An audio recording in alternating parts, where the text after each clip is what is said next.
تعالیٰ بے نیاز ہے اور اسے کسی قسم کی کوئی حاجت، کسی کی کوئی محتاجگی نہیں ہے۔ لیکن دنیا میں اللہ تعالیٰ نے بہت سارے معاملات انسانوں کے ذریعے سے انسانوں کے ذمے لگائے ہیں، اور ان انسانوں میں خوش قسمت انسان وہ ہیں جن کا مال اور جن کی جان اللہ تعالیٰ کے راستے میں صرف ہو رہی ہے۔ وہ ہمارے استاد صاحب کہا کرتے ہیں کہ ان کو نوکروں کی کمی نہیں، ان کو کام کرنے والوں کی کمی نہیں، ان کے پاس کام کرنے والے بڑے۔ اللہ تعالیٰ بہت بے نیاز ہے اور اس کو اپنے دین کے لیے کسی کی کمی نہیں۔ وہ جس سے چاہے، جب چاہے، جتنا چاہے، جیسے چاہے کام لے لیتا ہے۔ مثلا صحیح بخاری کے اندر ایک حدیث ہے، ہم نے کئی بار پڑھی بھی ہے۔ ایک شخص کا رسول اللہ صلی اللہ علیہ وسلم کے سامنے ذکر کیا گیا کہ میدان جہاد میں بڑے کافروں کو اس نے مارا۔ اللہ کے نبی علیہ السلام فرمایا وہ جہنمی ہے۔ تو وہ جو صحابی جو یہ خبر لے کے آئے تھے وہ بڑا پریشان ہوئے کہ اتنے کافروں کو وہ میدان جنگ میں مار رہا ہے، اتنی بہادری دکھا رہا ہے، اور حضور علیہ السلام فرما رہے ہیں کہ وہ جہنمی ہے۔ وہ کہتے کہ میں اس شخص کے پیچھے پیچھے ہو لیا۔ آخر کار یہ ہوا کہ اس شخص کو ایک زخم لگا، وہ برداشت نہ کر سکا، اس نے خودکشی کر لی اور وہ حرام موت مرا۔ اللہ کے نبی علیہ الصلوۃ والتسلیم کا وہ جملہ جو پہلے سن کے آئے تھے، حضور کی بارگاہ میں حاضر ہوئے، اے اللہ کے نبی علیہ السلام میں گواہی دیتا ہوں آپ اللہ کے رسول ہیں۔ فرمایا کیا ہوا؟ عرض کی ایسے ایسے ہوا تھا، جب آپ نے یہ بات کہی تو میرے دل میں خیال پیدا ہوا کہ اگر یہ بندہ اتنا مجاہد ہے، یہ جہنمی کیسے ہو سکتا ہے؟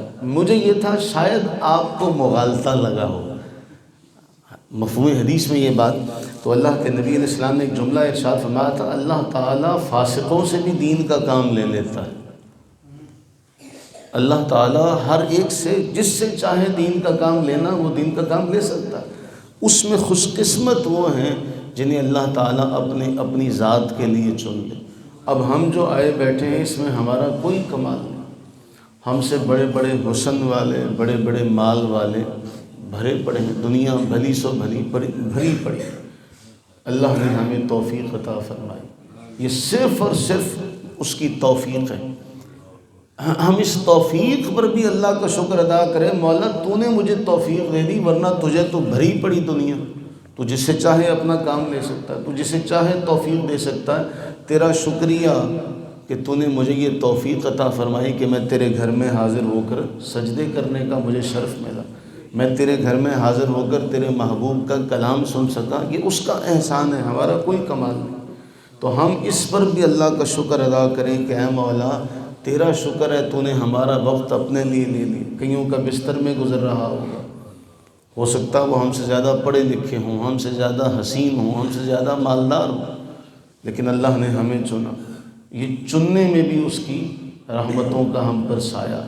تو اس پر انسان کو نازا نہیں ہونا چاہیے، اس پر انسان کو مغرور نہیں ہونا چاہیے۔ اب اس حوالے سے جو حدیث ہے صحیح مسند احمد بن حنبل کی 7446 نمبر، حضرت ابو ہریرہ رضی اللہ عنہ فرماتے ہیں کہ رسول اللہ صلی اللہ علیہ وسلم نے حضرت سیدنا ابو بکر صدیق رضی اللہ تعالیٰ عنہ کے بارے میں ایک جملہ ارشاد فرمایا، بہت کمال کا جملہ ہے۔ حضور نے فرمایا ما نفعنی مال قط ما نفعنی مال ابی بکر۔ اللہ کے نبی علیہ السلام فرماتے ہیں جتنا نفع اللہ نے مجھے ابو بکر کے مال سے پہنچایا، اتنا نفع مجھے کسی سے نہیں پہنچا۔ مجھے ابو بکر صدیق رضی اللہ عنہ کے مال سے بہت نفع پہنچا، اتنا نفع مجھے کسی کے مال سے نہیں پہنچا۔ حضرت صدیق اکبر رضی اللہ تعالیٰ عنہ نے یہ سن کر اس پر غرور کا، فخر کا اظہار نہیں کیا، بلکہ رونے لگ پڑے، اور روتے ہوئے جو حضرت صدیق اکبر نے جو جملہ عرض کیا وہ اس سارے جملے کی ایک اہم ترین ایک حصہ ہے اور اس کی جان ہے۔ عرض کرنے لگے حل انا ومالی الا لک یا رسول اللہ، اے اللہ کے رسول میں اور میرا مال ہے ہی آپ کا، میں اور میرا مال ہے ہی آپ کا۔ آپ نے یہ کیوں ارشاد فرمایا کہ ابو بکر کے مال نے مجھے نفع پہنچا؟ آپ یہ کہتے کہ میرا مال میرے کام آیا،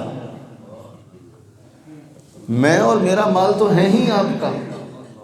ہمیں یہ سبق ملا کہ ہم بھی اللہ سے عرض کریں اے اللہ ہم اور ہمارا مال تو ہے ہی تیرا،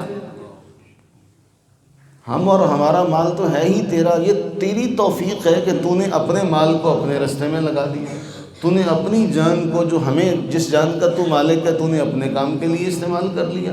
جس طرح کوئی بڑا آدمی ہمیں کوئی کام کہے تو ہم کہیں بھئی تیرا شکریہ، تو نے مجھے یہ خدمت کرنے کا موقع دیا۔ کہتے ہیں نا ایسا، کہ کوئی ایسا بھی ہوتا ہے ہم کہتے ہیں یار تیرا شکریہ، تو نے ہمیں اس کام کے لیے چن لیا، تجھے تو بندے پڑے۔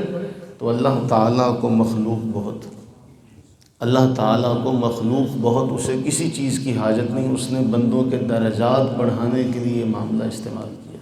اللہ سے دعا فرمائیں کہ اللہ تعالیٰ کو تو بہت ہے، ہمیں نہیں ہے کوئی، ہمیں اللہ کے سوا کسی کا سہارا اور آسرا نہیں ہے۔ ہم اللہ سے عرض کرتے ہیں باری تعالیٰ ہمیں اپنا رکھنا، اور وہ اللہ کے نبی علیہ السلام کی جو دعا، اے دلوں کو پھیرنے والے مجھے اپنے دین پر، میرے دل کو اپنے دین پر ثابت قدم رکھنا، اور اے اللہ مجھے پھیرے بھی تو اپنی طرف پھیرنا، اپنی طرف سے کبھی نہ پھیرنا۔